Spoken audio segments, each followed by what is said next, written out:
बड़ा फेमस और rather notorious, बदनाम ज्यादा है पाकिस्तान के हवाले से, and it is democracy. Cracy का वर्ड जहां पर भी लगता है it stands for a government. जिस तरह आप डेमोक्रेसी कहते हैं, ब्यूरोक्रेसी कहते हैं। ब्यूरोक्रेसी यानी जो ऑफिस होल्डर्स होते हैं, ऑफिसर्स होते हैं, उनकी जो गवर्नमेंट चल रही होती है। डेमोक्रेसी डेमोस वर्ड है, DEMOS, डीमोस।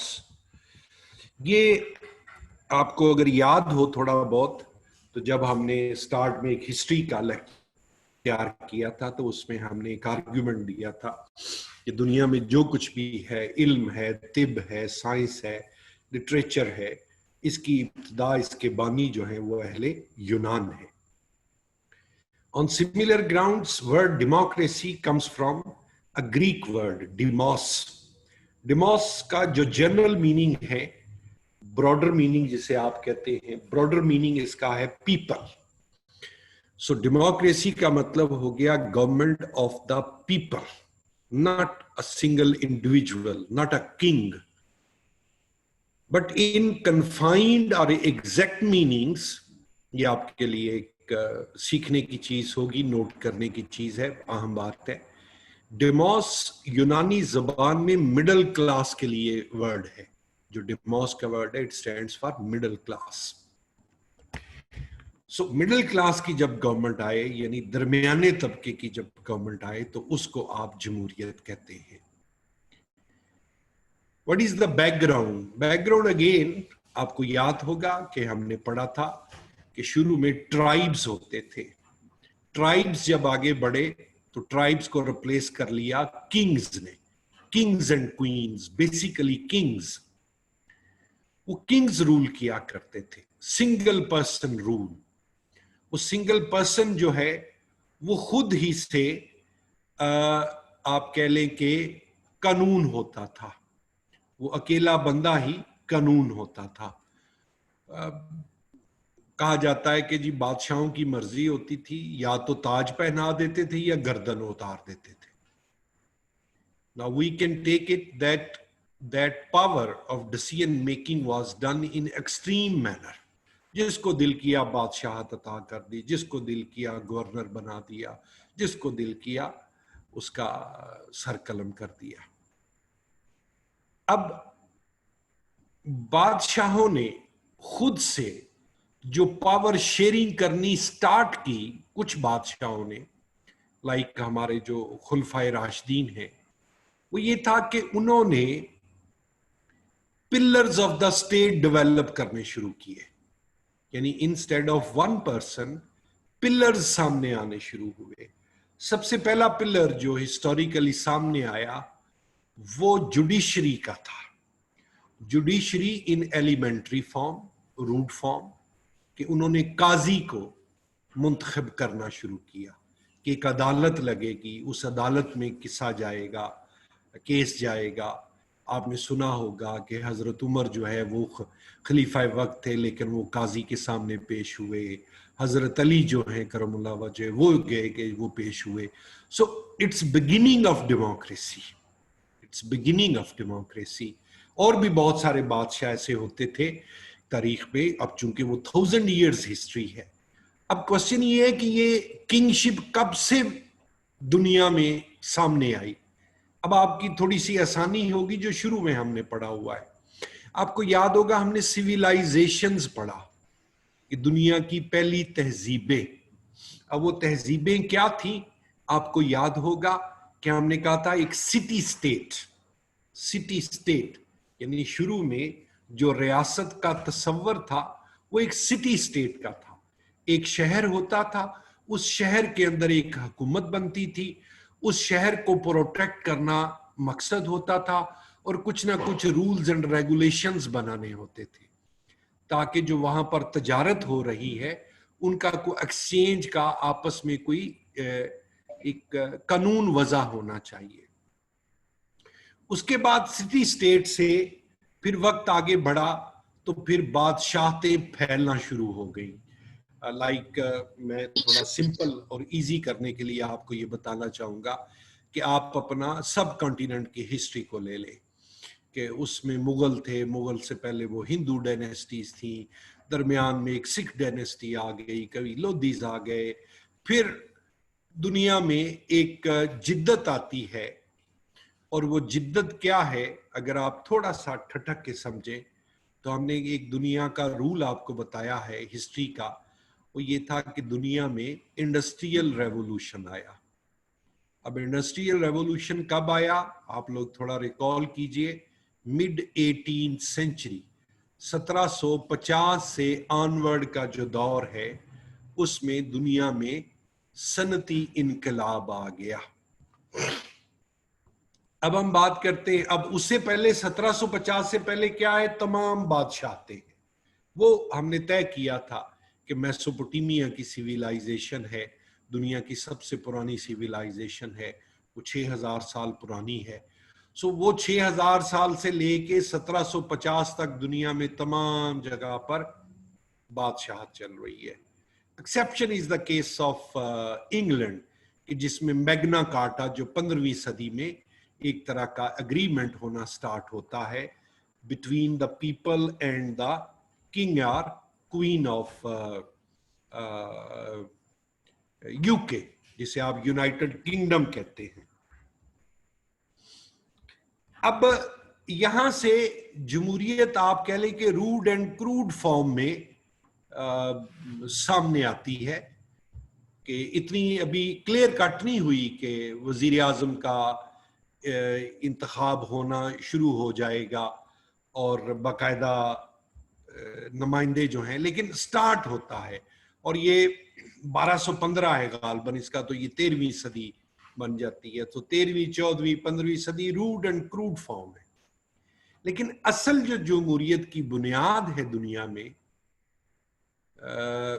रेवोल्यूशनरी जो होती है, एक इनकलाब बर्पा होता है, वो 1789, बड़ा आसान है ये। 1789 क्या होता है दुनिया में, फ्रांस का इनकलाब जो है वो बर्पा होता है। ये चूंकि इनकलाब से आता है सारा कुछ, तो इसलिए इसको वेटेज बहुत ज्यादा दिया जाता है, और वो बकायदा ना एक स्लोगन के साथ आते हैं।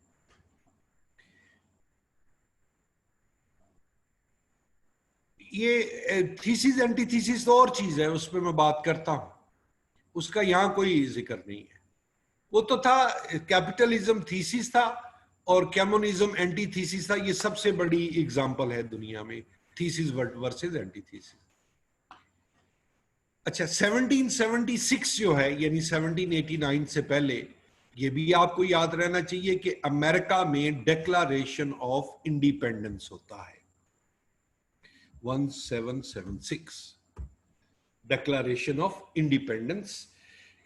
वो आजादी हासिल करते हैं, बरतानिया की कॉलोनी थे वो, कुछ इलाकों पर फ्रांस का भी कब्जा था, तो वो भी आजादी का ऐलान करते हैं, और वहां से आइन साजी शुरू होती है, और उसके कुछ साल बाद वहां पर बाकायदा इलेक्शन होना शुरू होता है। अब उन्होंने तो स्ट्रगल की एक मकामी तौर पर और एक कॉलोनियल पावर के अगेंस्ट, लेकिन जहां फाइट होती है, जहां खून बहता है, वो है फ्रांस। फ्रांस का इनकलाब 1789 मैंने कहा। अब आप फ्रेंच रेवोल्यूशन का स्लोगन देखिए, जिसके तहत डेमोक्रेटिक रेवोल्यूशन बर्पा होता है। गो के उसमें बड़ी स्ट्रगल करते हैं वो लोग, और उसके बावजूद एक दफा तो वो declaration of independence in USA, USA. अब उनका नारा जो है फ्रांस वालों का, वो आपको ना डेमोक्रेसी का वर्ड, एक कल्चर जो है वो समझने में आसानी पैदा करेगा। 1789 में जब इनकलाब बर्पा हुआ फ्रांस में, तो उन्होंने जो नारा लगाया, वो नारा था लिबर्टी, इक्वालिटी एंड फ्रेटर्निटी।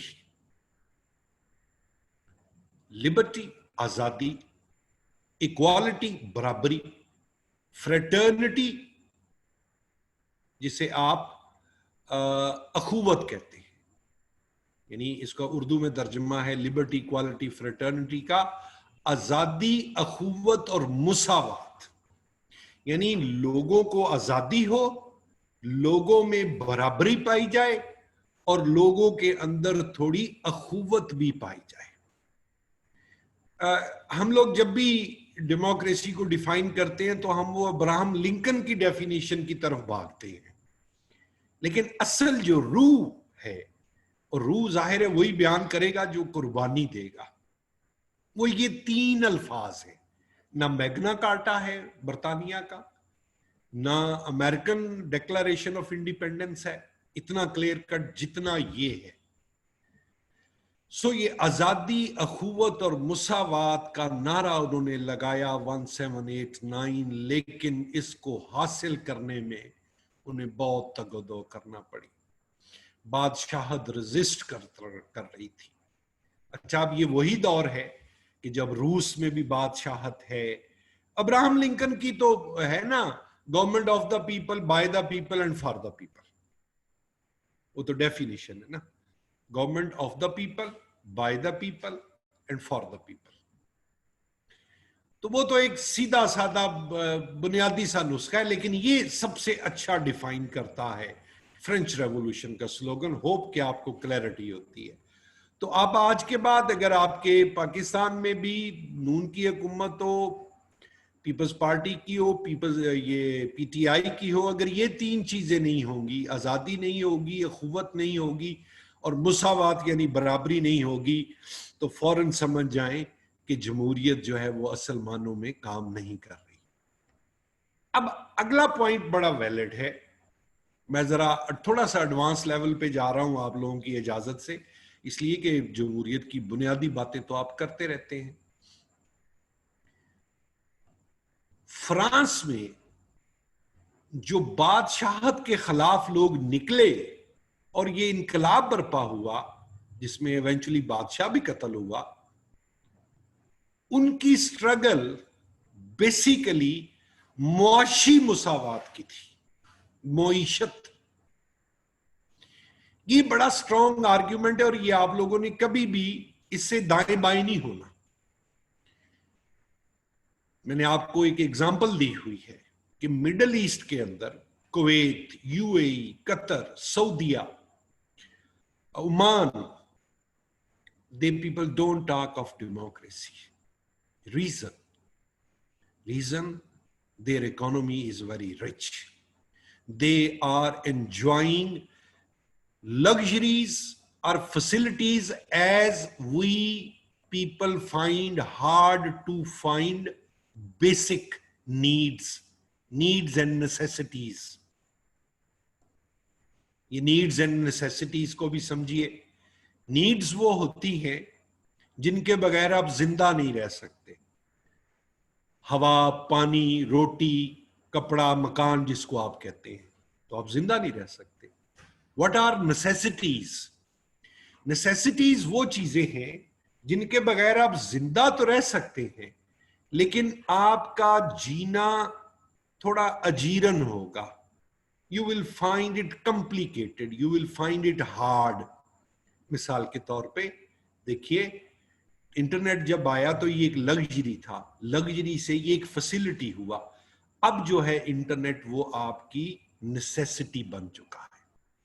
यानी खुदा ना खास था आपका जीना तो 2 बार नहीं होगा, लेकिन आप क्या करेंगे? अब इस वक्त आप क्लास इस पे पढ़ रहे हैं, ऑर्डर इस पे दे रहे हैं, सारा काम इसी पे आप कर रहे हैं। सो जो needs and wants Arab world की जो मैं एग्जांपल आपको दे रहा था, तो वहां पर ये चीजें इसी तरह मुयस्सर हैं जिस तरह हमारे यहां लोग बूस्टिंग करते हैं, थोड़ा गप मारते हैं, तो वहां पर ये तमाम चीजें मौजूद हैं। सो मिडल ईस्ट के अंदर जमहूरियत ना आने में मुआशी खुशहाली एक रुकावट है। उनके लोगों से मैंने आपको पहले भी कहा था, जब आप बात करें उनके प्रोफेसरों से करें, वो कहते हैं जी you tell us what we should demand, bread butter law and order it is already there, वहां पर अमन भी है, वहां पर इंसाफ की भी अमलदारी है, चाहे वो डिक्टेटरशिप के अंडर है, और सबसे बड़ी बात भूख नहीं है। और अगर भूख होगी तो लोग, ये बिटर रियलिटी है कि लोग मजहब को, अकीदे को भी दांव पर लगा देते हैं, क्योंकि भूखे पेट खुदा भी नहीं सूझता, ये एक हकीकत है। अब वापस चलिए फ्रांस पर। फ्रांस के लोग, फ्रांस के अभी, अच्छा बेसिकली अभी वहां पर एग्रेरियन इकोनॉमी थी, ये बात ज़हन में रखें। सनती इनकलाब तो अभी स्टार्ट हो रहा है ना, अर्बन एरियाज बन चुके हैं। अच्छा ये बात भी है कि अर्बन एरियाज ने वो इंडस्ट्रियलाइजेशन को याद कीजिए जो हमने बेस के तौर पे पढ़ा था। अब आज बड़ी आसानी के साथ आप उसको कोट कर सकते हैं कि अर्बन एरियाज बने थे तो लोगों के इज्तिमा शुरू हुए थे, पब्लिक गैदरिंग पॉसिबल हुई थी। ये एक इनबिल्ट मैकेनिज्म होता है, यानी आप शहर में जब मर्जी, जिस मर्जी क्लास को जिस मर्जी बुनियाद पर मुजाहरे के लिए इकट्ठा कर लें, लोग इकट्ठे हो जाएंगे, क्योंकि लोग लाखों की तादाद और करोड़ से ज्यादा मौजूद होते हैं। देहात के लोग, किसान जो है, उसकी क्यों नहीं सुनी जाती कि वो लोग इकट्ठे नहीं हो पाते, वो लोग मुजाहरा नहीं कर पाते। सो फ्रांस में जो लोग इकट्ठे हुए, अब गौर कीजिए उनका मुतालबा क्या था कि हमसे आप टैक्स लेते हैं, ये बादशाह, ये वजीर, ये शहजादे शहजादियां, प्लस ये जो पादरी है, आप लोगों ने एक मोनोपोली क्रिएट की हुई है। आप लोग टैक्स नहीं देते और हमारे टैक्स की बदौलत आप लोग अय्याशी कर रहे हैं। ये थी बेस फ्रेंच रेवोल्यूशन की। मिसाल के तौर पे जो लोग इनकलाब लाए, जो लेबर क्लास, मिडिल क्लास उठी, वो क्या देखते थे कि कोई भी शख्स सामने से आ रहा होता था ना, उसको कहते थे हाथ दिखाओ। ये जो मेरे से सवाल पूछा गया है, lecture about history and industrialisation, ये आप मेरे जो चैनल है उस पर आप जाएंगे तो मौजूद है। आप नहीं तो मुझे इंडिविजुअली मैसेज कीजिएगा, मैं आपको लिंक दे दूंगा। फिलहाल आप इस लेक्चर का रिदम ना तोड़िए प्लीज। हाँ, सेम इन पाकिस्तान। अब वो लोग क्या करते थे जो इनकलाब लाए थे फ्रांस के, वो कोई भी बंदा सामने से आ रहा होता था ना तो उसे कहते थे हाथ दिखाओ। अब हाथ दिखाने का क्या मतलब है? मिसाल के तौर पे मैं को मैनुअल काम तो नहीं करता, मैं तो मेंटल काम करता हूं। अगर मैं मैनुअल काम करूंगा तो दरांती, कुल्हाड़ा या हथौड़ा ये मैं इस्तेमाल करूंगा। अगर मैं वो इस्तेमाल करूंगा तो मेरे हाथ पर निशान होंगे उसके। आप कोई भी मैनुअल काम करने वाला, लेबर काम करने वाला होगा ना, तो उसके हाथ बड़े सख्त होंगे। तो जिस बंदे के हाथों पर काम करने के निशान नहीं मिलता था, उसे कत्ल कर देते थे। इनकलाब था। फिर इनकलाब ने जब हिद्दत पकड़ी ना, उसमें एक वाकया ये था कि बादशाह के दरबार में रेडी पर लदा हुआ खाने पीने का सामान, जिसमें गोश्त भी था, वो जा रहा था। तो कहते हैं कि एक बूढ़ी अम्मा ने उसमें से, यानी अवाम भूखी मर रही थी, उसमें से कुछ हासिल करना चाहा, तो कहते हैं वहां पर भी एक बलवा हो गया और मार कुटाई हुई। फिर आप वो गैल्वोटीन समझते हैं, वो जो ऊपर से ब्लेड आता है और वो गर्दन उतार देता है, ये भी फ्रांस के इनकलाब में इजाद हुई थी। आप उसको अभी नेट पे सर्च करें तो आपके सामने आ जाएगा। यानी वो लोगों को मार रहे थे, पता किन को? अपर क्लास को, अलीट क्लास को। फिर मैंने आपको टेररिज्म भी पढ़ाया। टेररिज्म का वर्ड फ्रांस के इनकलाब में से निकला है, TERRORE, ये फ्रेंच वर्ड है। वो क्या था? वो जो एक 2 साल का दुरानिया आया ना, अब चूंकि खौफ था, कोई रिट नहीं है, तो उन्हें जिस बंदे पर शक भी पड़ जाता था ना कि ये शायद इनकलाब के खिलाफ है, तो उसे मार देते थे। यानी उन्होंने दिनों में कोई कई हजार बंदा पेरिस के अंदर मार दिया। वहां से reign of terror, yes you are right, reign of terror, ये वर्ड रेन ही बोला जाता है, हम लोग इसको RAIN से अलहदा करने के लिए रीन कह देते हैं। तो वाकई रेन ऑफ टेरर था, बारिश हुई। झगड़ा क्या था कि कोई इनकलाब की मुखालफत ना करे। सो क्रक्स क्या है, आर्ग्यूमेंट क्या है हमारा? मैंने जिस तरह पहले कहा आपको कि अगर दुनिया में आप इस पॉइंट ऑफ व्यू के हामी हैं कि जमहूरियत आएगी तो तरक्की होगी, ये आर्ग्यूमेंट हमने 2 दफा पहले कहा है कि ये गलत साबित। तारीख इसको मैसिव स्केल पे with gigantic example, colossal growth, economic growth, कहां? First in Russia, then in China. Like जो दोस्त प्रोफेसर इस वक्त यूएसए या बरतानिया में है, वो कहता है यार आजकल वहां एक मुश्किल है। मैंने कहा जी क्या? कहता है कि वहां यूनिवर्सिटियों में ना स्टूडेंट क्वेश्चन करते हैं अमेरिकन प्रोफेसर से, ब्रिटिश प्रोफेसर से, कि what to do with democracy now, what do you say about China. अब आप एक मतलब टेरर में मुब्तला हैं, एक मतलब ऑब्सेशन हो चुका है लोगों को, चाइना चाइना चाइना। तो कहते हैं in China there is no democracy, and there is no democracy in China. So basic question, देखिए आर्ग्यूमेंट समझिए और नोट कीजिए। आप घर में अगर केक बनाने लगे हैं या आप पिज्जा का ऑर्डर देने लगे हैं, तो सबसे ज्यादा जो जोर होता है वो उसकी बेस पे होता है। थिक पेन और थिन पेन। तो अब जितनी बुनियाद मोटी होगी, ऊपर आप लेयर के ऊपर, फ्लेवर के ऊपर जो मर्जी कर लें, वो टॉप इन कर लें, कोई और लेयर लगा लें, केचप लगा लें, कोई आप पुदीना टाइप चीज घर में लगा लें, आप मसाला और कर लें, लेकिन ये तब मुमकिन होगा अगर बेस स्ट्रांग होगी। तो रियासतों की, सियासतों की और मुआशरों की बेस इकोनॉमी होती है। यानी जिस तरह हम बात करते हैं ना, अभी भी आज मैंने किसी का ऐसे चेक करके उसको वापस रिप्लाई किया था कि जी socio politico economic affairs, ideological, सब चीजें बाद में आती हैं। पहले क्या चीज आती है? इकोनॉमी। इकोनॉमी के साथ आप ईरान और सऊदीया की तर्ज पे ये थियोक्रेसी इंप्लीमेंट कर दें। थियोक्रेसी क्या होता है? ये वर्ड ही समझ लें। थियो का मतलब होता है गॉड, क्रेसी का मतलब हुकूमत, ऐसी हुकूमत जो आप खुदा के नाम पर मुसल्लत करें। मतलब सऊदीया का जो भी बादशाह आता है, उसके टाइटल के साथ लिखा होता है खादमैन अल हरमैन शरीफैन। वो ये नहीं कहते हम बादशाह हैं, लेकिन ये थियोक्रेसी है।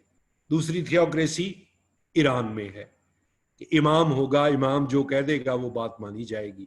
सो थियो मीन गॉड, क्रेसी गवर्नमेंट, यानी गवर्नमेंट ऑफ गॉड मतलब government in the name of God. जिस तरह हमने कहा डेमोक्रेसी, डेमोस पीपल या मिडिल क्लास। वो कहते जी बाकी सारा कुछ हो। ये जो ईरान में मुजाहरे हुए थे कुछ माह पहले, उसकी बुनियाद क्या थी? एक चीज थी, इकोनॉमी। तो उन्होंने कहा कौन है खलीफा, कौन है वक़्त का इमाम, ढूंढो इसको। वो कई दिन, यानी कई हफ्ते कह लें आप, कम से कम 2 हफ्ते वो खलीफा वक्त नजर नहीं आया था, वो जो इमाम था। क्यों? मुआशी हालात खराब हो चुके थे। सो whenever you think on the lines of democracy, you have to consider economy first. Economy. अब अगला आर्ग्यूमेंट फिर बड़ा स्ट्रॉन्ग आपको बताने लगा हूं, इसको फॉलो कीजिएगा। If there is poverty at every level of the society, then people won't talk of anything. यानी वही खुलफा जो हैं आपके, उनका जो दौर था कि वो वही खाते थे जो एक आम आदमी खा रहा होता था, वो भेस बदल के गलियों में फिरते थे, वो सारे काम करते थे तो लोग उन पर सवाल नहीं उठाते थे। और अपने ज़हन में रखिए कि खुलफाए राशिदीन का दौर गुर्बत का दौर था। उस वक्त इतनी खुशहाली नहीं होती थी, लोग बड़ा मुश्किल।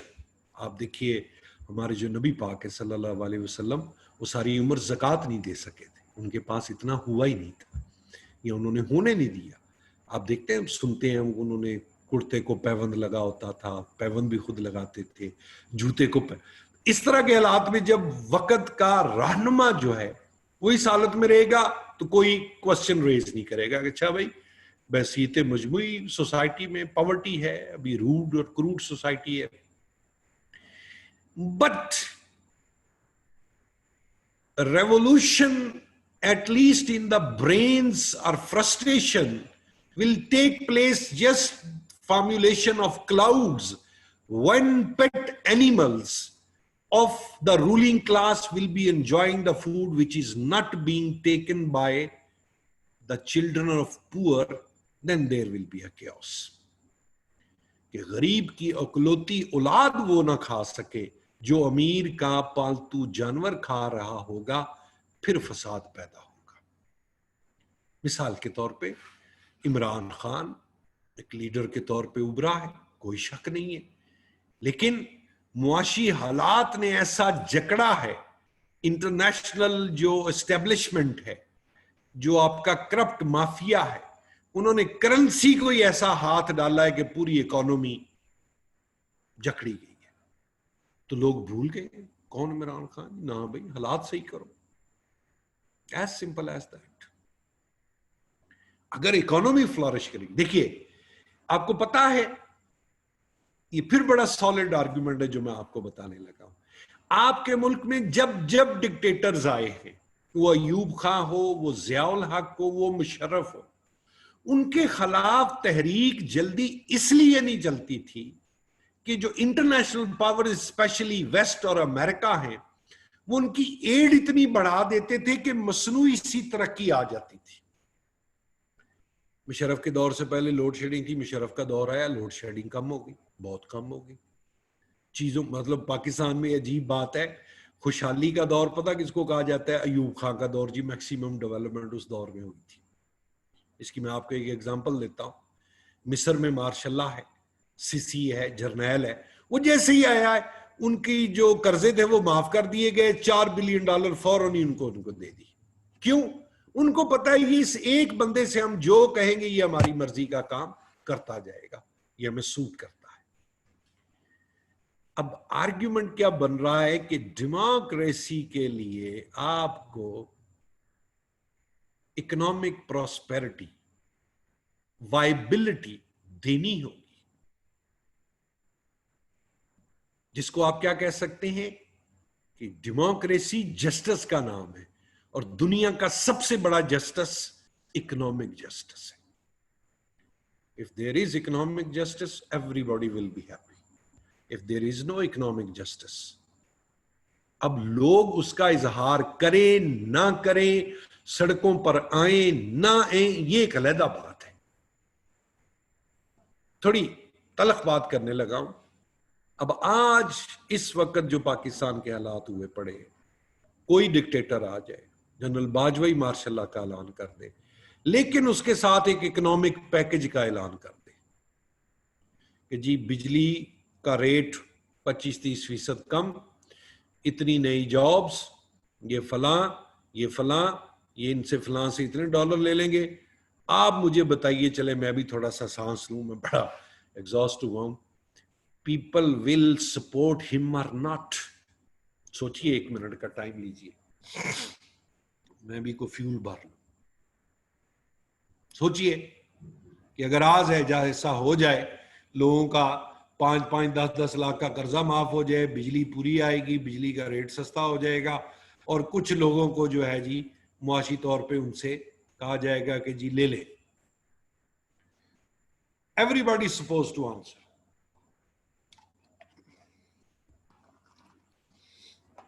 So people will not support martial law, या वो कोई नया टाइप ऑफ गवर्नमेंट आ जाए. नहीं जी, इजराइल में थियोक्रेसी नहीं है. मैं अब अभी समझा देता हूं आपको. लोग जमहूरियत की मुखालफत में बाहर नहीं निकलेंगे, लोग अपने मुआशी हालात के लिए उस जो भी सिस्टम आएगा उसको सपोर्ट करेंगे.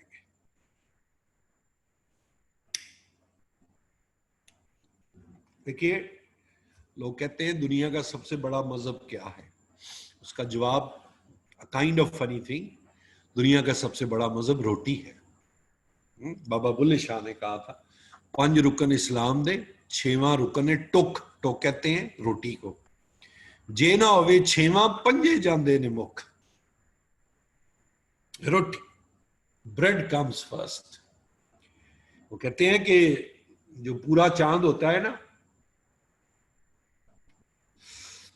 फुल मून, जगमगा रहा है चांद, तो जिसका पेट भरा होगा उसको महबूबा याद आएगी। अगर आप गरीब आदमी से पूछेंगे पूरा चांद कैसा है, वो कहेगा रोटी की तरह है। वो कहते हैं 2 और 2 4 होते हैं। गरीब आदमी से पूछें आप 2 और 2 कितने होते हैं, वो कहेगा 4 रोटियां।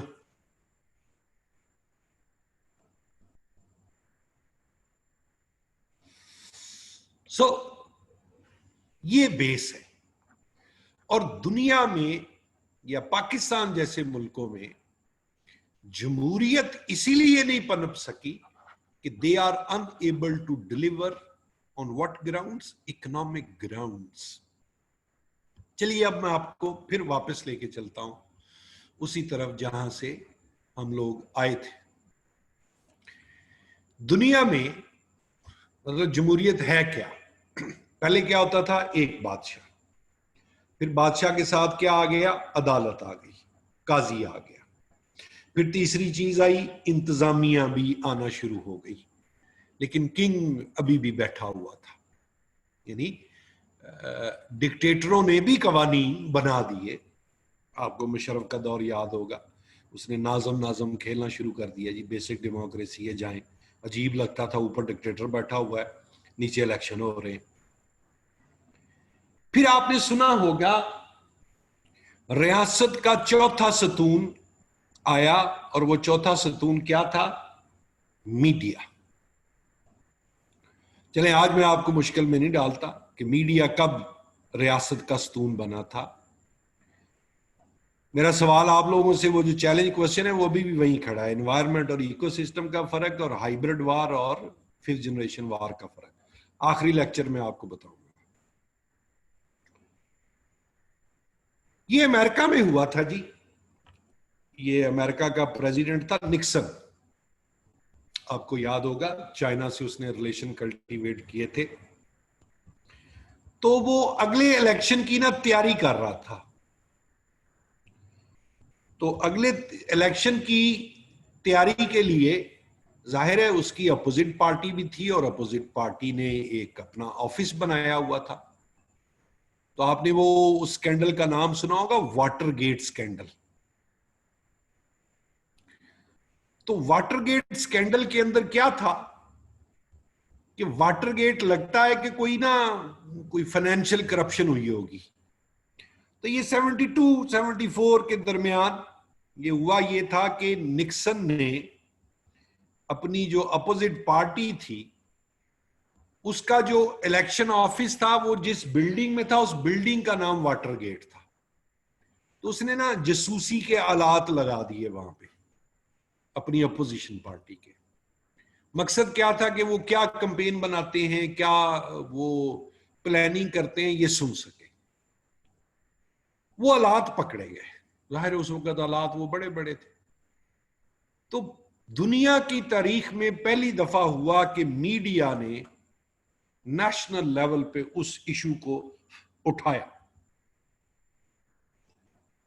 हालांकि इलेक्शन जीत गया था निक्सन, लेकिन निक्सन को रिजाइन करना पड़ा। अमेरिका के जो सदूर हैं वो कत्ल जरूर होते रहे हैं, लेकिन अमेरिका की तारीख में याद रखिए आज तक रिजाइन एक ही सदर ने किया।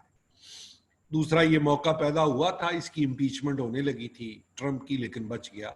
और वो सदर जिसको रिजाइन करना पड़ा वो निक्सन था। सो वहां से फिर लोगों ने माना कि रियासत के अब 3 नहीं चौथा सतून भी आ गया है, और वो क्या है? वो है मीडिया। यानी अब मीडिया भी रियासत का सतून है, चाहे सरकारी मीडिया हो या प्राइवेट मीडिया हो। सो अब रियासत के ये आप मानते हैं 4 सतून हैं: पार्लियामेंट, जुडिशरी, एग्जेक्टिव और चौथा सतून मीडिया। मिसाल के तौर पे पाकिस्तान में मीडिया का बहुत शोर रहा है, अब तो उन्होंने उसका तकरीबन सांस ही बंद कर दिया, लेकिन फिर भी मौजूद है। आपको पता है मीडिया में, मीडिया का सतून शोर क्यों मचाता है ज्यादा? इसलिए कि जो बाकी तीन सतून हैं वो अपना काम नहीं करते।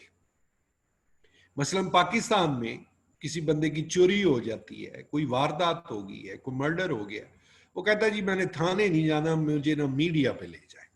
मीडिया पे खबर चलती है कि जी इतने लोग आए, फलां खेत में घुसे, उन्होंने खेत जला दिया, ये हुआ। 3 दिन 4 दिन 5 दिन जस्टिस फॉर एक कंपेन चल पड़ती है और फिर उसका एक्शन ले लिया जाता है। ये रोल मीडिया प्ले करता है। सो होना ये चाहिए कि अगर किसी जगह चोरी हुई है, कोई मर्डर हुआ है, तो पुलिस जाए या आपकी अदालतें ठीक काम करें। तो अदालतें जो काम नहीं करती वो वैक्यूम। अब मसलन आप ये तस्वीर देखिए कि ये तस्वीर है, एक सतून इधर से आ रहा है, एक इधर से आ रहा है, एक नीचे से आ रहा है, ये जिस तरह मेरी उंगली आप देख रहे हैं ये, और एक ऊपर से आ रहा है ये। तो ही तस्वीर ये पूरी होती है ना, ये जो तस्वीर है।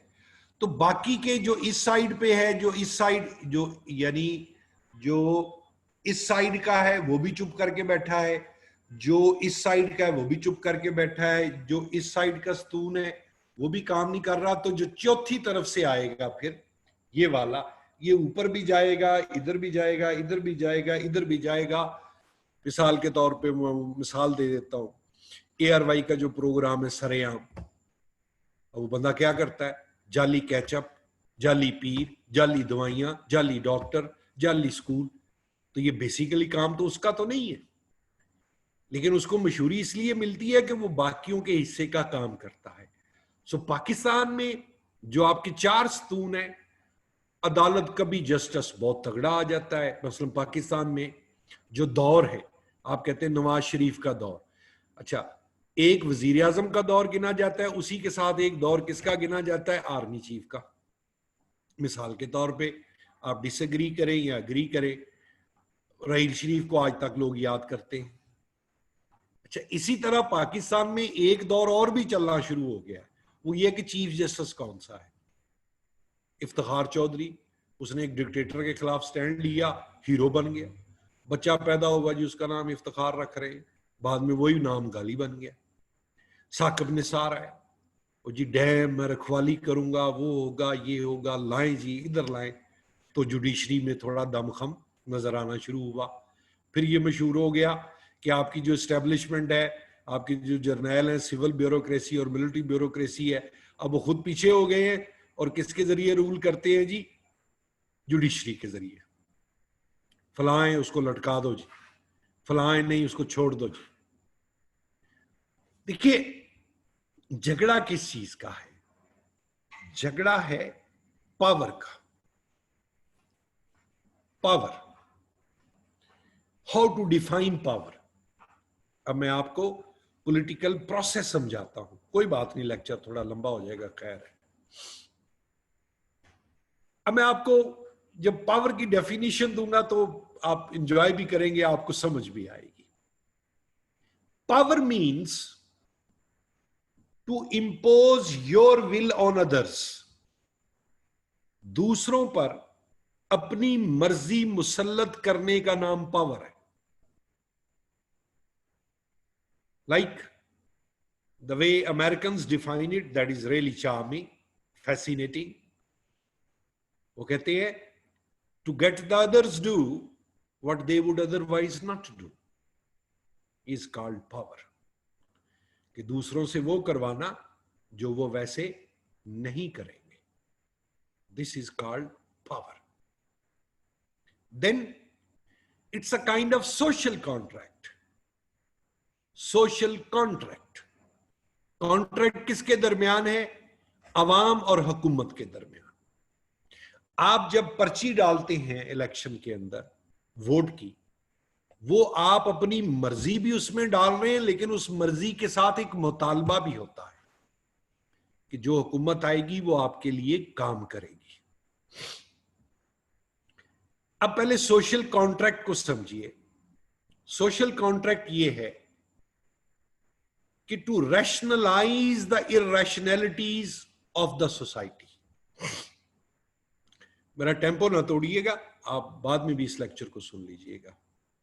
To rationalise the irrationalities of society. देखिए, एक ट्रैफिक सिग्नल है।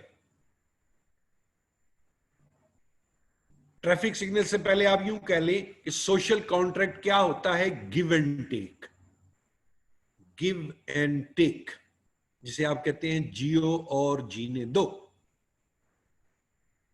अब आप एक ट्रैफिक सिग्नल पर पहुंचे, चारों तरफ से ट्रैफिक आ रही है, आपकी साइड की लाइट ग्रीन थी, आप गुजर गए। जिनकी रेड थी वो रुक गए। जो गुजर गए वो टेकिंग एंड पर थे, जो रुके हुए हैं वो गिविंग एंड पे हैं। This is how system operates. I am a smoker, आप में से 4 लोग और हैं, हम डीवू बस में बैठने लगे हैं। डीवू बस के बाहर आपको अलाउ है सिगरेट पीना। जब बस चल पड़ी तो आपको अलाउ नहीं है। आप you can't smoke, you can't bring food at your own. अब जब बस चल पड़ी तो जो स्मोकर्स हैं उनकी मर्जी नहीं चलेगी, जो नॉन स्मोकर्स हैं उनकी मर्जी चलेगी। This is again give and take. और ये एक सोशल कॉन्ट्रैक्ट है जो आपके और डीवू बस के दरमियान है। अब जो स्मोकर्स हैं, और हो सकता है उनमें कुछ हार्ड स्मोकर्स हों, मतलब को चरस वर्स पीने वाला भी होगा, तो ये क्या थी? ये इरैशनैलिटी थी। एक स्मोकर है, एक हार्ड स्मोकर,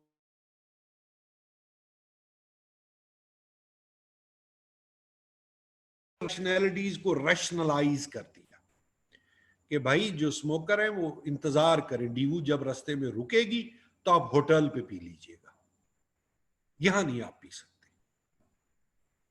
इसी तरह मुख्तलिफ लोगों की मुख्तलिफ मर्जियां हैं। कुछ लोग कहते हैं पर्दा सब पर मुसल्लत होना चाहिए, सबको बुर्का पहनना चाहिए। कुछ लोगों का व्यू है नहीं जी, बुर्का नहीं, दुपट्टा लाजम होना चाहिए। कुछ लोग कहते हैं दुपट्टा भी क्यों, आपकी मर्जी है। अब ये क्या है? ये इरैशनैलिटीज है। इनको रैशनलाइज कौन करेगा? गवर्नमेंट करेगी, थ्रू अ सोशल कॉन्ट्रैक्ट। अब ये आम बातें हैं कि गवर्नमेंट क्या कहती है, गवर्नमेंट क्या चाहती है। ये जो इरैशनैलिटीज हैं, इन इरैशनैलिटीज में जो सबसे बड़ी इरैशनैलिटी है वो इकोनॉमिक इरैशनैलिटी होती है। अब इकोनॉमिक इरैशनैलिटी को हुकूमत कैसे दूर करे? आपकी हुकूमत के जो करने के काम होते हैं कुछ सिंबॉलिक होते हैं। 14 अगस्त आई, झंडा लहरा दिया, ये सिंबॉलिक है। 23 मार्च आया, उसको मनाया, ये सिंबॉलिक है। कायदे आजम का डेथ एनिवर्सरी, बर्थ एनिवर्सरी आई, उसको मनाना, ये सिंबॉलिक है। 5 अगस्त आया, कश्मीरियों से आपने यौम इस्तेसाल मनाया, ये सिंबॉलिक है। कुछ होते हैं कि जिसे, वो एग्जैक्ट वर्ड मेरे ज़हन में नहीं आ रहा, कि गैदरिंग, रेवेन्यू जनरेटिंग। और इसी तरह यानी आप यूं कह लें कि आपकी हुकूमत का सबसे अहम काम है कि वो इकोनॉमी को गैदर करे और डिस्ट्रीब्यूट या रीडिस्ट्रीब्यूट करे। अब वो कैसे करेगी? Through taxation. टैक्सेशन क्या होती है? टैक्सेशन 3 तरह की होती है। अब यहां से कंटेंट आपके वो इकोनॉमिक डेवलपमेंट को भी जा रहा है। एक होती है प्रोग्रेसिव टैक्सेशन। प्रोग्रेसिव टैक्सेशन सबसे आइडियल टैक्सेशन है कि जो जितना अमीर है उससे उतना ज्यादा टैक्स लो। प्रोग्रेसिव टैक्सेशन ये कहती है कि अगर एक बंदा लैंड क्रूजर या कोई बड़ी जीप पर जा रहा है मोटरवे पर और वो कोई रूल की वायलेशन करता है तो उसे 5,000 जुर्माना करो, 10,000 करो, क्योंकि वो दे सकता है। प्रोग्रेस टैक्सेशन ये कहती है कि हर बंदे से बिजली पर टैक्स ना लो, हाँ, अगर एक बंदे के घर पर 20 एयर कंडीशनर 10 एयर कंडीशनर चल रहे हैं, तो आप उससे टैक्स जो है, यानी आप उससे जो बिजली का बिल है वो 10 चल रहे हैं, आप 12 का भी ले लेंगे, वो दे सकता है, उससे ले। लेकिन एक बंदे के घर एसी वो अफोर्ड ही नहीं कर सकता, इस पर टैक्स ना लगाओ। This is called progressive taxation. फिर टैक्स होता है यूनिफॉर्म, एक जैसा आपने लगा दिया। ये किसी हद तक जस्टिफाई होता है कि जी ठीक है, खाने पीने पर टैक्स है, कोल्ड ड्रिंक पर टैक्स है, जो जितना इस्तेमाल करेगा वो।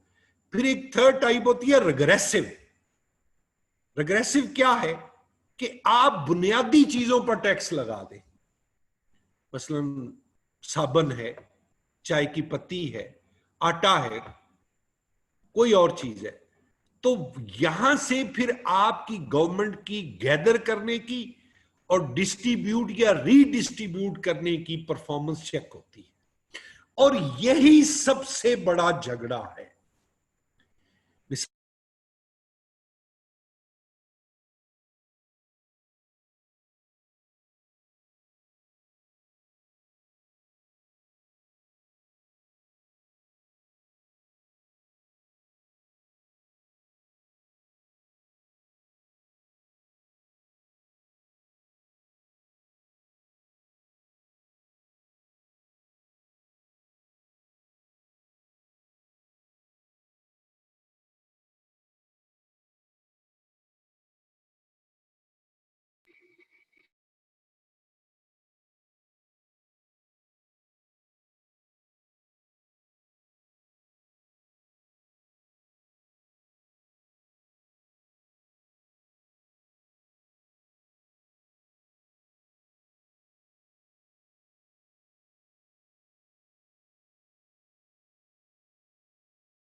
बट ठीक है, सारे आ जाएंगे ऑटोमेटिक।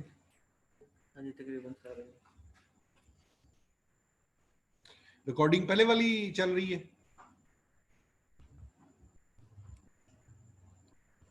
ये नया एपिसोड होगा कि पहले से मंथली की होगा? चलो ठीक है, ठीक है। सॉरी भी वो डिस्कनेक्ट हो गया था।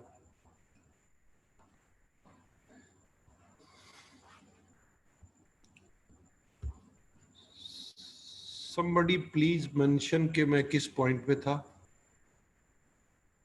ओके, इकोनॉमी की हम बात कर रहे थे। सो इकोनॉमिक परफॉर्मेंस जो है, यानी वो जो गवर्नमेंट के, मैं आपको टास्क समझा रहा था कि आपकी गवर्नमेंट को क्या करना होता है, कि उसे रेवेन्यू जनरेट करना होता है, और रेवेन्यू टैक्सेशन से आता है। और फिर अब यहां पर वो करप्शन का एलिमेंट आ गया। मैंने आपको पहले कहा था कि हम जो एक ऐसे में पढ़ रहे होते हैं, वो दीगर 3 से 4 ऐसेज में हमारा कंटेंट चला जाएगा। तो वो आपकी इकोनॉमी का फेलियर, इसमें फिर करप्शन का एलिमेंट आ जाता है। अब ये यहां पर फिर आपका जो जुडिशियल पिलर है उसका फेलियर सामने आता है, आपके एग्जेक्टिव का जो पिलर है उसका वो फेलियर जो है वो सामने आता है। अब फिर वो कुछ बातें हैं कि कौन सी चीजें दीगर हैं जो यानी डेमोक्रेटिक सिस्टम को फेल करती हैं। उसमें 2 चीजें हैं कि क्या आपकी जमहूरियत परफॉर्मेंस बेस्ड चल रही है कि पर्सनैलिटी बेस्ड चल रही है। अब आप देखिए कि इंडिया हो या पाकिस्तान हो, यहाँ की जमहूरियत परफॉर्मेंस नहीं, बदकिस्मती से वो पर्सनैलिटी ओरिएंटेड चलती है। शरीफ खानदान, भुट्टो खानदान, मैंने लास्ट टाइम भी आपको बताया था कि इन खानदानों से हुकूमत बाहर नहीं जा पाती। मसलन इंडियन डेमोक्रेसी का मैं आपको एक अजीब क्रिटिक बताता हूं आज। अच्छा, किसी ने मुझसे पूछा था कि ये क्रिटिकल एवेल्युएशन या क्रिटिकल राइटिंग क्या होती है, तो ये भी मैं आज आपको समझा दूं कि जब कभी भी आपके सामने ये वर्ड आए कि क्रिटिकली एवेल्युएट, तो क्रिटिसिज्म का मतलब या क्रिटिकल राइटिंग का मतलब ये होता है कि to discuss the loopholes, to discuss the minus points, to discuss the shortcomings of any system, of any party, of any person. That is called criticism. ये आज के बाद आप याद रखिएगा। फिर बाज़ औक़ात लिखा होता है critical appreciation, give a critical appreciation, तो उसका मतलब होता है कि उसको अप्रिशिएट भी करें कहां कहां वो ठीक जा रहा है, और एप्रिसिएशन का मतलब है कहां, सॉरी, पहले उसके लूप होल्स बताइए, माइनस पॉइंट्स बताइए, और फिर उसके साथ उसको अप्रिशिएट भी कीजिए कि वो कहां कहां ठीक जा रहा है। तो ये जो ब्लेंड होता है वो क्रिटिकल एप्रिसिएशन होती है। और ऐसे राइटिंग में ना एक बड़ा नुस्खा चलता है कि आपने जब भी लिखना है आपने क्रिटिकल एप्रिसिएशन देना है, यानी सिर्फ क्रिटिसाइज भी नहीं करना और सिर्फ तारीफें भी नहीं बतानी। अब इंडिया के अंदर जो पहले प्रेसिडेंट आया, इंडिया का प्राइम मिनिस्टर आया, सॉरी, वो नेहरू था, everybody knows, and you know he remained prime minister of India for 17 years. और उतरा कब? जब उसकी डेथ हो गई। जो डेमोक्रेटिक हल्के हैं, जो डेमोक्रेटिक कल्चर है, वो इस चीज को ज्यादा पसंद नहीं करते। महातीर को ले लें आप, वो कहते हैं कि नहीं, इसका मतलब है कि डेमोक्रेसी सही काम नहीं कर रही, क्योंकि डेमोक्रेसी का मतलब ही एक मैं वर्ड आपको बताने लगा हूं, उसको फॉलो कीजिएगा, कि इसका मतलब ये होता है कि इंस्टीट्यूशनल अप्रोच होनी चाहिए। इस ना बात को बड़ा नोट कीजिए, institutional approach. What do we mean by the institutional approach? कि अदारा लीड कर रहा हो, कोई शख्सियत ना कर रही हो। जब आपके ये लोग कहते हैं ना ये इमरान खान का विजन है, ये नवाज शरीफ का विजन है, it is against the basic spirit of democracy. Like मैंने आपको पहले भी कहा था, जापान दोबारा उठा, आलमी ताकत बना, मुआशी ताकत बना, किसी एक बंदे का नाम नहीं आता। अमेरिका में कभी कोई बंदा नहीं कहेगा कि ये ट्रंप का विजन है कि जो लोग बेरोजगार हो गए इनको घरों में बैठे हुए $500 $1000 महीने का दो। वो हंसते हैं लोग। आपको याद होगा नवाज शरीफ के ना वो उसमें करैक्टर में, जब तक उनके वालिद साहब जिंदा थे तो अब्बा जी का करैक्टर बड़ा मशहूर होता था। जब नवाज शरीफ और सजाद अली शाह की लड़ाई हुई, इनका पैचअप हो गया, अग्रीमेंट हो गया, तो लड़ाई दोबारा इस बात पे उभरी थी कि नवाज शरीफ ने खाने के आखिर में कहा कि जी आप वो अब्बा जी से भी मुलाकात कर लें। उसने कहा कि यार मैं चीफ जस्टिस हूं, तुम वजीर आजम हो, ये अब्बा जी बीच में कहां से आ गए। सो ये पर्सनैलिटीज जब रूल करती हैं तो ये अनडेमोक्रेटिक, हीरो वर्शिप कह लें आप उसको। अच्छा, हीरो वर्शिप तो तब होती है अगर वाकईतन को हीरो हो।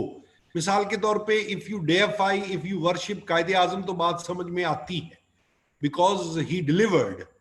तो अगर आपका कोई बंदा डिलीवर नहीं कर रहा, अच्छा मैं इंस्टीट्यूशनल अप्रोच की बात कर रहा था कि साकब निसार रिटायर्ड हो गया तो अगला जज भी जो आए वो उसी तरह की परफॉर्मेंस दे जिस तरह का काम पहले वाला जज कर रहा था। मसलन आप अक्सर सुनते हैं यार फलां इलाके में ना एसपी गलती से अगर कोई आ जाए, बंदे का पुत्र बड़ा सख्त आया, यार उसने बड़ी सख्ती की है, तो इसका मतलब है कि इससे पहले वाला परफॉर्म नहीं कर रहा था। सो इसको आप कहते हैं इंस्टीट्यूशनल अप्रोच। एक बड़ा मीनिंगफुल डायलॉग होता है, आपने सिर्फ लिखना नहीं है, इसको समझना भी है। यानी शख्सियात मैटर ना करें।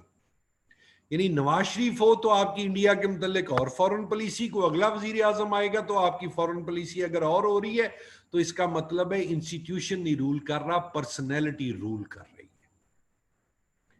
फिर जमहूरियत जो है, इसमें कहा जाता है यस बिल्कुल है जी, बिल्कुल है, आर्मी है। कियानी को लोग और लफ्जों में याद करते हैं, रहील शरीफ जिस तरह मैंने पहले कहा कि उसको और लफ्जों में लोग याद करते हैं, बाजवा को पता नहीं किन लफ्जों में याद करेंगे, ये वक्त ने तय करना है। अब दूसरा जो इशू है उसको समझिए, उसके फर्क को। टू रूल और टू लीड, जब कोई डिक्टेटर आता है, जब कोई खानदानी बंदा आता है सामने, यानी खानदानी विरासत में वो आ गया, वो फिर रूल करता है। उसको पता है जी वोट जो डलना है, वोट तो इसी बंदे के नाम को डलना है। लीड, अब जिस तरह नाम ही जाहिर करता है कि you lead from the front, you lead by example. मसलन पीटीआई वाले एक आर्ग्यूमेंट बड़ा जबरदस्त देते हैं, वो कहते हैं जी इमरान खान ने अपनी बनी गाला की जितनी जायदाद है उसने वसीयत कर दी है कि जी मेरे मरने के बाद ये गवर्नमेंट ऑफ पाकिस्तान को चली जाए। तारक अजीज अभी आपके मशहूर तरीन एंकर पर्सन, मतलब वो खुद एक अदारा था। ये देखा आपने वर्ड बोलते ही, वो बंदा अपनी शख्सियत में एक अदारा है जी। तो आप ऐसी शख्सियत के मुतल्लिक कहते हैं कि जो इस तरह से सिस्टम चलाता है कि जिसमें वो खुद नागुजीर नहीं होता, वो एक सोच को परवान चढ़ा देता है। अब एक पर्सनैलिटी और परफॉर्मेंस का एक मैंने आपको बताया, एक रूल और लीड। जहां पर रूल कर रहे होंगे लोग, वहां पर डेमोक्रेसी नहीं चलेगी, क्योंकि रूल तो किंग किया करते थे। डेमोक्रेसी लीडरशिप से चलती है। लीडर जो होता है वो आपको लीड कर रहा होता है, ना कि वो रूल करता है। सो ये वो सारी dos and don'ts, pros and cons हैं जिनकी बुनियाद पर आपके यहां डेमोक्रेसी चलती है या नहीं चलती। क्रिस्मेटिक लीडरशिप, जिस तरह आप एक वर्ड बोलते हैं, बाजू का मसलन जो महातीर है उसका इसलिए जस्टिफाई होता है कि उसने एक क्रिज्मा दिया, उसने डिलीवर किया। उसने मलेशिया को मुसलमान मुल्कों में टर्की के बाद दूसरा मुल्क है, ये ज़हन में रखिएगा, जो मॉडरेटली डेवलप्ड कंट्री के तौर पर क्वालिफाई करता है। एक टर्की है, एक मलेशिया है, और नीचे से अब तकरीबन आ गया है इंडोनेशिया। हाली डेवलप्ड तो कोई भी मुस्लिम कंट्री नहीं, यानी जो मॉडरेटली डेवलप्ड कंट्रीज में क्वालिफाई कर पाया है।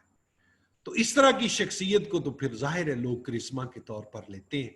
और ये मैंने आपको पहले बताया हुआ है कि ये मुआशरे की, किसी सोसाइटी की डर्थ यानी फेमन को शो करता है, कि कहत है वहां पर कि अगर एक शख्स, मसलन आप देखिए अब्दुस्तारी दी, कितनी बड़ी शख्सियत, लेकिन आपको पता है कि जब आप उसका इंटेलेक्चुअल एनालिसिस करते हैं तो आंसर आता है कि इसका मतलब है कि सोसाइटी में कहत था तो उस कहत को पूरा किया इस बंदे की एनजीओ ने, क्योंकि जो वो खुराक देता था, जो वो मेडिसिन देता था, बेसिकली तो ये काम आपकी हुकूमत के करने का था। अमेरिका में तो कोई ईदी नहीं हो सकता, यूके में, जापान में सवाल ही पैदा नहीं होता। क्यों? उनके इदारे काम कर रहे हैं। अब इस आर्ग्यूमेंट को समझिए जो मैं आपको बता रहा हूं। ठीक है, वी आर प्राउड ऑफ ईदी, लेकिन ईदी का पैदा होना इस मुआशरे का अलमिया था। इसका मतलब है कि कौमी हुकूमत, सूबाई हुकूमत, उनकी एम्बुलेंस से काम नहीं कर रही थी, तो ईदी की हुकूमत के लिए मार्जिन बनाना कि वो आगे बढ़ेगा। सो जमहूरियत एक कल्चर है, एक सोच है। कौन सी सोच? जिसमें इंस्टीट्यूशनल अप्रोच होगी। None of us is smarter than all of us. एक शख्सियत नहीं होगी। एक शख्सियत के होने ना होने से कोई फर्क नहीं पड़ेगा। अगर फर्क पड़ रहा है तो इसका मतलब है कि you lack in democratic spirit. अगर एक फैमिली, इंडिया में नेहरू खानदान, जवाहरलाल नेहरू, फिर इंदिरा गांधी, फिर राजीव गांधी, इन लोगों का अगर आप अरसा गिनते हैं तो ये एक खानदान ही जो है कुछ 36 साल हुकूमत कर गया। बाद में प्रियंका गांधी, सोनिया गांधी मानी नहीं थी, जो राजीव की बेवा थी। अगर मान जाती और प्रियंका या राहुल गांधी सामने आ जाता तो ये इक्तदार मजीद प्रोलॉन्ग हो जाना था। तो उसमें फिर आप उन शख्सियात के नीचे दबे होते हैं। श्योर, मैं आपको देता हूं। लई जी, ये था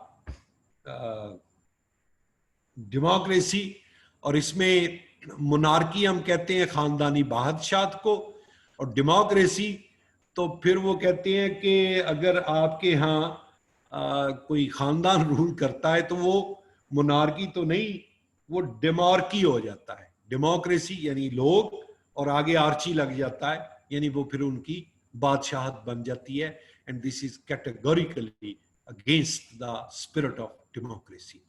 अब आपके लिए क्वेश्चन आंसर ओपन है जी, आप लोग वन बाय वन क्वेश्चन कर सकते हैं।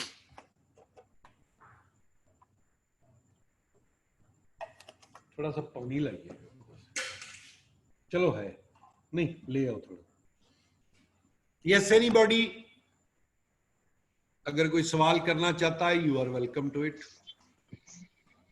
सर मैंने दे दिया सेशन आपको क्वेश्चन आंसर का, पूछिए अब पूरा तो लाइन। सर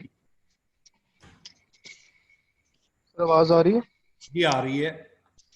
अच्छा सर, ये हम कहते हैं कि अगर किसी एक बंदा जो है ना वो हुक्मरान है, जैसा कि टर्की में जो है वो एर्दोगान हो गया, और ये मलेशिया का हो गया महातीर मोहम्मद, अगर ये सालों साल हुकूमत करते हैं तो ये डेमोक्रेसी नहीं है। ये डेमोक्रेसी की रियल स्पिरिट की नफी है। रियल जो है उसकी नफी है, बिल्कुल सर। जिस तरह आपका वो सवाल होता है ना, अक्सर वो आप एक देते हैं कि डेमोक्रेसी इज अ कल्चर, तो ये उस कल्चर की नफी है। You just take the example of America. वो उसमें कहते हैं कि जी 8 साल के बाद, ये ना एक बड़ी फेमस सेइंग है, क्लिंटन से पूछा गया तो क्लिंटन ने कहा था कि दुनिया का सबसे काबिले रहम आदमी पता कौन सा है? उसने कहा था जिसके साथ लिखा हो एक्स प्रेसिडेंट ऑफ यूएसए। अब इसका मफहूम समझे, यानी वो कहता है कि उससे ज्यादा बेबस आदमी नहीं होता जो एक्स प्रेसिडेंट, यानी कभी वो दुनिया पर रूल कर रहा होता है और एक दिन उसका तारफ ये होता है कि ये एक्स प्रेसिडेंट है। तो अमेरिकन को ले, वो कहते हैं ना भाई, खत्म, 2 दफा हो गया, खत्म, गो बैक, गो हो, को नागुज़ीर नहीं होगा। अव्वल तो आप कहते हैं कि जी ठीक है जी, बंदा इलेक्ट हो गई आ रहा है ना, लेकिन वो कहते हैं कि इसका मतलब है कि ये बंदा अपनी मोनोपोली कायम कर रहा है, ये क्यों कोई और अपना सब्स्टिट्यूट देखे। बाय चांस आज रिदम अच्छा है, वो कहते हैं wherever there is no substitution it means there is some kind of prostitution. I am sorry, ये थोड़ा भद्दा वर्ड है, लेकिन इससे अच्छा लफ्ज नहीं हो सकता इसको डिफाइन करने का, कि if you don't produce substitution it will create prostitution. फिर इसका मतलब है कि वो बंदा इस्तेहसाल कर रहा है, वो किसी नए को आने नहीं दे रहा, वो किसी नए को तैयार नहीं कर रहा, मिसाल के तौर पे आप कहते हैं जी फलां प्रोफेसर बड़ा जबरदस्त है, तो कहते हैं जी उससे सवाल ये पूछो कि क्या उसने अपने जैसे कुछ और भी तैयार किए हैं कि नहीं किए। तो ये उसकी फिर नफी है। वो उर्दगान करे, वो महातीर करे, वो प्यूटन करे, वो शी जिनपिंग करे। मसलन चाइना का जो सिस्टम है ये एक तरह से लाइन पे आ गया था कि 5 साल पहले ही अगले सदर का इंतखाब, लेकिन उसने अमेंडमेंट की है और उसने कहा जी मैं ताहियात रहूंगा। तो कहते हैं जो फिर ताहियात होता है वो वाहियात ही होता है। जी आगे।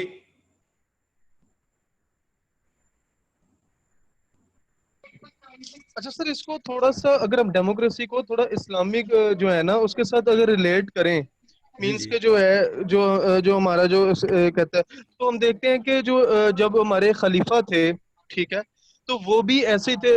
नो डाउट के वो जो इलेक्ट होते थे, इलेक्ट तो जो है ना वो मेजोरिटी से इलेक्ट होते थे, मींस कि जैसे हजरत उस्मान रजी अल्लाह तआला का इलेक्शन हो गया, और इसी तरह जो खलीफा दूसरे मतलब जो खुलफाए राशिदीन थे, जी लेकिन वो जी तब तक रूल करते रहे हैं जब तक कि उनकी हेल्थ जो थी वो डिटोरिएट नहीं होगी, या जो है ना वो किसी भी तरह ये से मैं जो है ना आपको वो एक्सप्लेन कर मैं आपको एक्सप्लेन बड़ी ऑनेस्ट बात बताऊं, आपने इंग्लिश का ऐसे अटेम्प्ट करते हुए इस डिबेट से दूर रहना है। ये मैं आपको बता दूं, क्योंकि ये जो इंग्लिश लिटरेचर के लोग होते हैं, मैंने शुरू में बड़े सीक्रेट और डेंजरस सीक्रेट्स आपको बताए थे, ये उनमें से एक है। आपने मजहब वाली भी नहीं पढ़ना। मैं इस सवाल का जवाब आपको दे रहा हूं इस्लामियात के लिए और कैपिटलिज्म और कम्युनिज्म के लिए। जो खुलफाए राशिदीन का दौर है वो एग्जैक्ट मॉडल है जिसको अब ये कम्युनिस्ट कंट्रीज फॉलो करते हैं। इस्लाम में होती थी मजलिस शूरा, जिसे आप पार्लियामेंट कहते हैं। उसमें क्या होता था कि आप, उसका पॉजिटिव पॉइंट ये था कि आप करेक्टर मानते थे कि बंदे का करेक्टर होना चाहिए, आप मेजोरिटी के झगड़े में नहीं पड़ते थे। इसी तरह अब जो चाइना की कम्युनिस्ट पार्टी है, अगर किसी ने उसमें जाके जाना है तो उसको थोड़ी परफॉर्मेंस दिखानी पड़ेगी, उसका थोड़ा कैलिबर होना चाहिए। ये नहीं है कि बंदा 10 करोड़ रुपया लगा के अच्छी कैंपेन लगा के वोट खरीद के तो इलेक्ट हो जाएगा। अब इस्लामिक जो मॉडल है, पहली बात तो यह है कि वो बहुत रूड और क्रूड इरा है। वो 1400 साल पहले की बात है, उस वक्त इस तरह की जो डेवलपमेंट है वो नहीं हुई थी। लेकिन वो खुलफाए राशिदीन का जो दौर है वो करेक्टर पे होता था, उसमें अकाउंटेबिलिटी बड़ी स्ट्रिक्ट होती थी।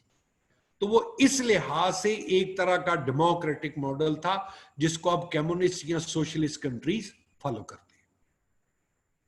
लेकिन मैं आपको फिर मना कर रहा हूं, आपने इंग्लिश ये वाला लिखते हुए इस बहस में नहीं पढ़ना। आप कंट्रोवर्सी क्रिएट करेंगे और अपने लिए एक मुश्किल पैदा करेंगे। जी next question please. Sir sir अगर जी क्वेश्चन आ जाए कि future of democracy in Pakistan, हाँ, तो करंटली जो हालात देखे जा रहे फ्यूचर हैं ऑफ उसमें लोग डेमोक्रेसी ये इन आर्ग्यूमेंट पाकिस्तान देते हैं कि वो बड़ा कोई प्रॉस्पेरस नहीं है।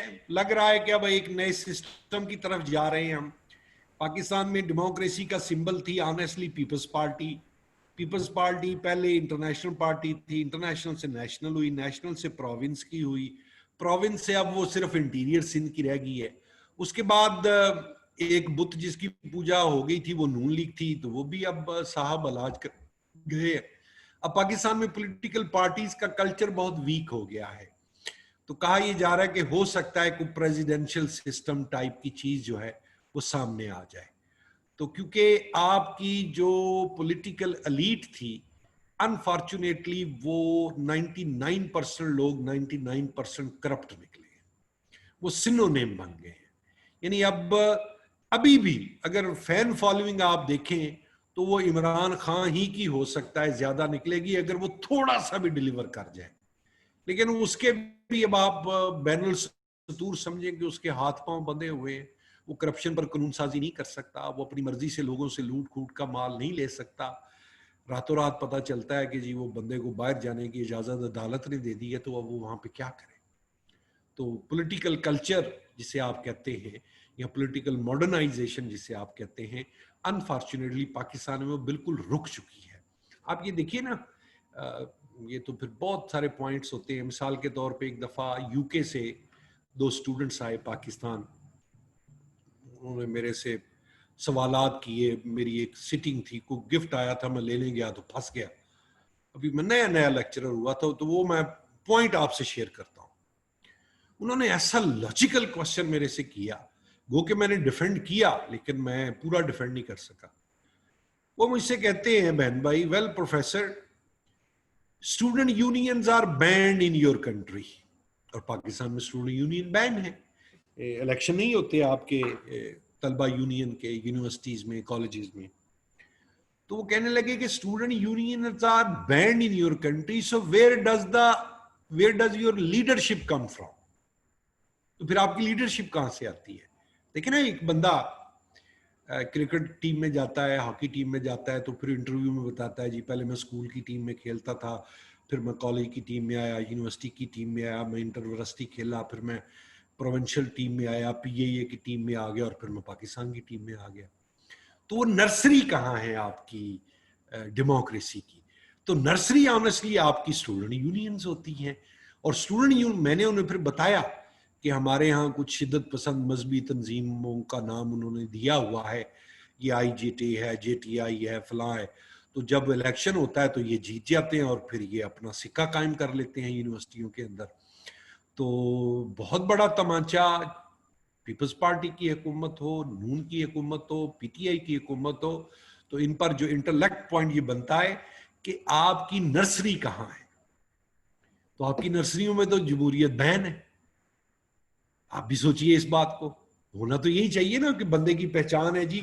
वो पंजाब यूनिवर्सिटी में स्टूडेंट ने, ये जिस तरह ये जो हाशमी है, ये मुल्तान वाला, ये स्टूडेंट यूनियन से आया था, तो ये ख्वाजा साद रफीक है, तो ट्रेनिंग तो आपकी वहीं से होती है ना। तो ये फिर हम अनफॉर्चुनेटली भत्ता ग्रुप बन जाते हैं, वो कब्जे कर लेते हैं यूनिवर्सिटियों कॉलेजेस पे, तो वो आपने बैन किया हुआ है।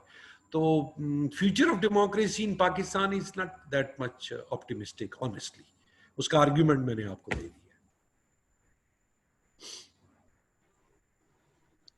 नहीं, कोई जरूरी नहीं है, you have to be very on. नहीं, ऐसे जो है वो आप लॉजिकल लिखें, वो ऑप्टिमिस्टिक है, वो उसका अपोजिट है, आपने रियलिटी बयान कर देनी है। आपकी मेहरबानी, आपने पास होना है, आपने ऑप्टिमिस्टिक या पेसिमिस्टिक नहीं होना। आपकी मेहरबानी, आप पास हो, जो बड़ी मेहनत की है आप लोगों ने। जी, any other question? Sir, I wanna ask a presidential system.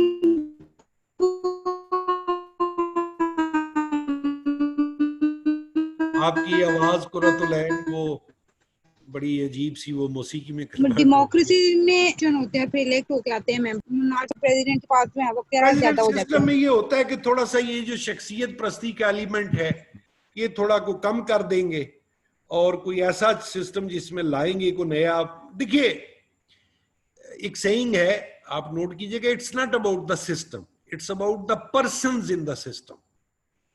वो अगर प्रेसिडेंशियल भी लाके कुछ इसी किस्म का अगर उसमें से गुल खिलाए जाएंगे, तो देखिए पाकिस्तान की जमहूरियत स्ट्रगल करती रही है, इस वक्त भी कर रही है। बेनजीर का एक फिक्रा बड़ा मशहूर है, उसने कहा था कि इस्टेब्लिशमेंट यानी फौज जो है वो इक्तदार शेयर करती है, मुंतकिल कभी भी नहीं करती। तो आपकी कोई भी पॉलिटिकल लीडरशिप सिवाय भुट्टो साहब के कोई इतनी तगड़ी नहीं आ सकी आज तक कि जो सारे के सारे फैसले खुद ले सके। तो जिस तरह कहते हैं कि इस्लामाबाद को तमाम जाने वाली तमाम सड़कें वाशिंगटन से होकर गुजरती हैं, तो इसी तरह इक़्तिदार को जाने वाले तमाम रास्ते जो हैं वो कहते हैं जी पिंडी से होकर गुजरते हैं। तो पिंडी वालों को सोचना होगा कि फिर वो कोई लीडरशिप अगर इमरान खान को लाए हैं तो इसको चलाएं भी कोई, वगरना तो जब वैक्यूम क्रिएट होगा, डर्थ आएगी, गैप आएगा, परफॉर्म नहीं करेंगे, तो वो फिर किसी भी इनकलाबी सूरत हाल के लिए आपका मुल्क तैयार किया जा रहा होता है, और जो कि हो चुका है। नून से भी फेडअप हो गया, पीपी से भी फेडअप हो गया, अब तकरीबन पीटीआई से भी लोगों का दिल दिमाग जो है वो भर चुका है। और वही झगड़ा वही है इकोनॉमी का कि आप इकोनॉमी में डिलीवर करें। लोग याद करते हैं नवाज शरीफ वो क्या करते थे, कम वक्त कर्जे लिए जा रहे थे, लोगों को भी रिलीफ दिए जा रहे थे, अब भुगतना अब जो मौजूदा हुकूमत है उसको पड़ रहा है। ओके जी, थैंक यू। होप कि आपने आज सर जी जी सर एक बात पूछनी थी कि ऐसे को कंक्लूड हम कैसे कर सकते हैं? कंक्लूड मेरे भाई, जब आपने इंट्रोडक्शन दिया, लास्ट क्वेश्चन आर्ग्यूमेंट्स दिए, उसका कंपैरिजन दिया, उसके फैक्ट्स एंड फिगर्स दिए, तो जो आपने इंट्रोडक्शन में लिखा होता है उन्हीं अल्फाज को बदल के मैं आपको टोटका बता रहा हूं कि आपने कंक्लूजन लिख देना होता है कि मिसाल के तौर पे आप मेरे से आज के टॉपिक की बात करते हैं तो उसका कंक्लूजन यही होगा कि until unless personalities are ruling, people are not leading by ruling, economic justice is not there, devolution power is not taking place, all the four pillars of the society or the state are not performing or delivering, democracy will remain in danger. That's it.